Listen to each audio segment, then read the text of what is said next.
A gente fala muito sobre a comida do futuro, mas o que é essa comida que vai alimentar bilhões de pessoas que ainda vão nascer? O planeta Terra está preparado para isso? Eu sou agricultora e passei os últimos 6 anos tentando introduzir biodiversidade na cadeia de alimentos. Vamos falar sobre comida e sobre o futuro? Pelo olhar de quem está fora do campo, a gente fala muito de comida como um ato político, como uma escolha que você pudesse fazer e mudasse o mundo. Eu também sou consumidora e vivi tendo essas premissas ambientais como base, tentando assimilar as minhas escolhas como uma ação que pudesse gerar algum impacto. E eu optei por consumir de maneira responsável e contabilizar a minha pegada ecológica, revendo as minhas ações em diversos momentos. E fui tão a fundo que acabei me tornando agricultora, cultivando meus próprios alimentos e oferecendo essa opção à minha família. Mas mesmo assim, eu ainda sentia que havia algo descolado da realidade. Porque afinal, vamos lá. Qual é a atividade humana que mais gera impacto sobre o planeta? Que mais utiliza os recursos naturais da Terra? É a atividade de colocar comida no nosso prato, é a agricultura.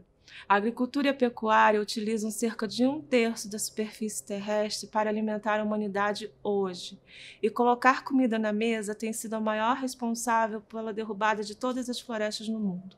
E a pergunta que mais me intrigava era qual é esse real poder de influenciar aquilo que está no meu prato?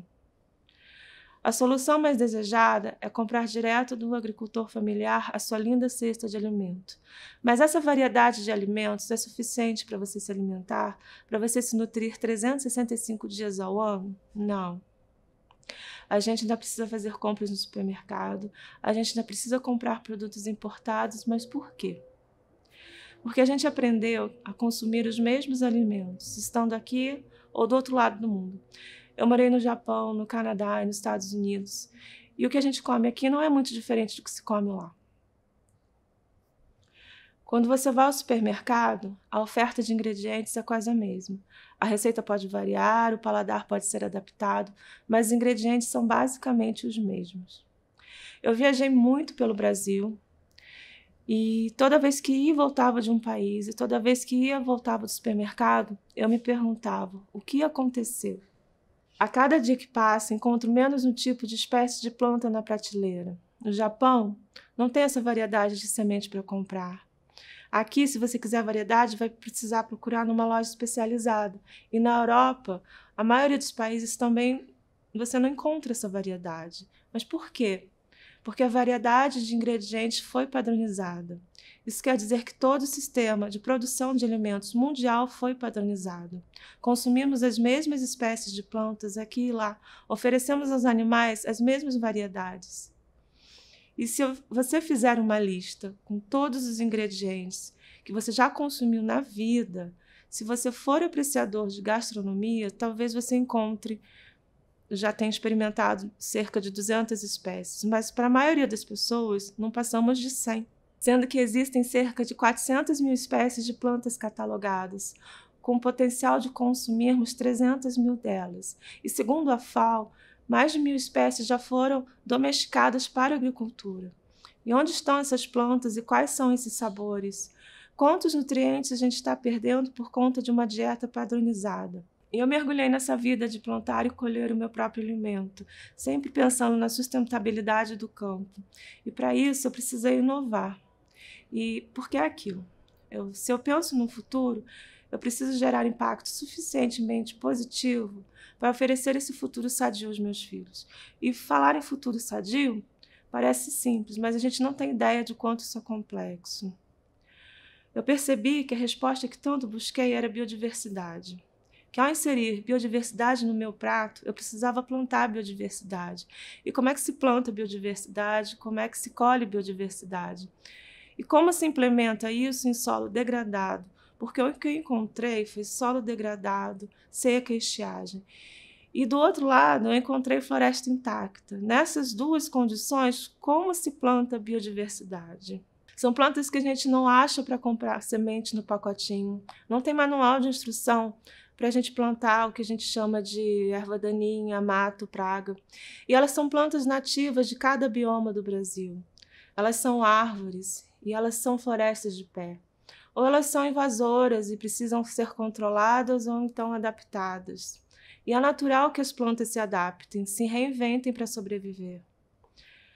Elas se tornam variedades nativas e existem tantas plantas com tantas características incríveis por aí, inclusive características necessárias à agropecuária.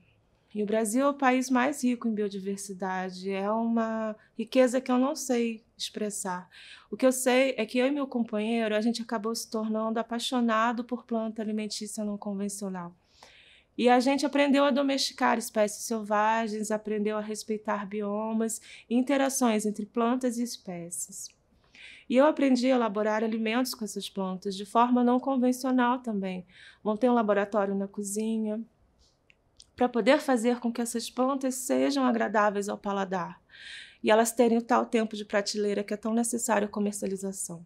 E eu e ele, a gente aprendeu junto que inserindo a biodiversidade no campo, a gente trazia a biodiversidade para o solo. E a gente entendeu que dava para inserir biodiversidade no campo ao mesmo tempo que regenerava solo. E regenerando solo, a gente regenera água e regenera micronutrientes da planta. E planta bem nutrida, com muitas outras espécies de planta na alimentação, regenera a nossa microbiota intestinal, que é tão importante à nossa saúde. Então, até aí, a gente entendeu que biodiversidade mais agricultura era sinônimo de vida, era sinônimo de planta sadia, de solo sadio, de água e de saúde. Mas o que a gente descobriu não parou por aí. Existem muitas outras pessoas que também querem uma alimentação diferente. Não é só uma busca por sabores diferentes, é um movimento. As pessoas também querem se alimentar de algo nutritivo, algo saboroso, mas que também faça bem ao planeta. E o que a gente, em tese, começou artesanal, precisou ser repensado em escalas maiores. A gente continuou testando e pesquisando muito. A gente aprendeu com a planta e a gente entendeu que dava para trazer biodiversidade na agricultura em escalas maiores e até industriais. E foi quando eu vi que a indústria também não estava preparada para lidar com ingredientes da biodiversidade. Então a gente precisou adaptar tudo. Já que toda a cadeia produtiva de alimentos é baseada em monocultivos, desde as sementes até as máquinas de plantação e colheita, desde a logística até o beneficiamento e a comercialização. Se todo o sistema produtivo de alimentos é feito e baseado aos monocultivos, é esse resultado que a gente tem hoje, a agricultura como atividade humana que mais gera impactos negativos ao planeta. E como nós, a humanidade, estamos lidando com tudo isso? Se a gente olha para frente, temos dois grandes dilemas. Como alimentar uma população em crescimento e como manter a agricultura de monocultivos resistente às mudanças climáticas. O último relatório do IPCC, que saiu esse ano, que é um órgão internacional de pesquisa sobre as mudanças climáticas, foi no mínimo imperativo. Já estamos vivendo as consequências das mudanças climáticas agora, e o que se esperava acontecer em 2050 foi antecipado para 2040. A impossibilidade da vida na Terra tal qual conhecemos é para amanhã. E o que já vivemos hoje é insegurança hídrica, alimentação desequilibrada, quebras de safra e migração em massa por conta de intempéries climáticas e uma possível crise de segurança alimentar global. Não estou aqui para dizer que encontramos a solução de todos os nossos problemas. Como eu disse, a resposta para um futuro sadio é complexa. Mas o que eu gostaria de alertar é que com a criatividade humana e observação da natureza, a gente talvez possa reverter tudo isso. Biodiversidade mais agricultura pode ser o caminho. Essas plantas que viram alimentos saborosos, que podem ser utilizados em larga escala, que regeneram o solo, que são mais nutritivas, elas também são mais resistentes às mudanças climáticas, elas também demandam muito menos uso de água e pesticidas. E foi preciso um trabalho de resgate dessas plantas. Foi preciso esse movimento de apaixonados como nós por plantas alimentícias não convencionais. E ainda é preciso um trabalho imenso em pesquisas. E, sinceramente, nossas respostas podem estar na observação da natureza. Porque se na vida nada é estéril, por que a agricultura deveria ser? Se precisamos dessa cadeia de vida ao nosso redor, e se o mundo é biodiverso e o ser humano é diverso, o planeta é cheio de vidas, vírus, fungos, bactérias, insetos, animais, é cheio de plantas e sempre viveu em harmonia, por que acreditamos que na agricultura seria diferente? Gostaria que vocês guardassem apenas uma palavra. Gostaria que os meus filhos, essa futura geração, que talvez nem tenha emprego e nem planeta, guardasse apenas essa palavra: perspectiva. Uma perspectiva de futuro é necessária, e extremamente necessária, e que ela seja baseada no equilíbrio da natureza com os nossos corpos, e que o ser humano busque uma perspectiva de habitante nesse planeta. Eu tive um planeta para viver. A minha geração pode dizer isso.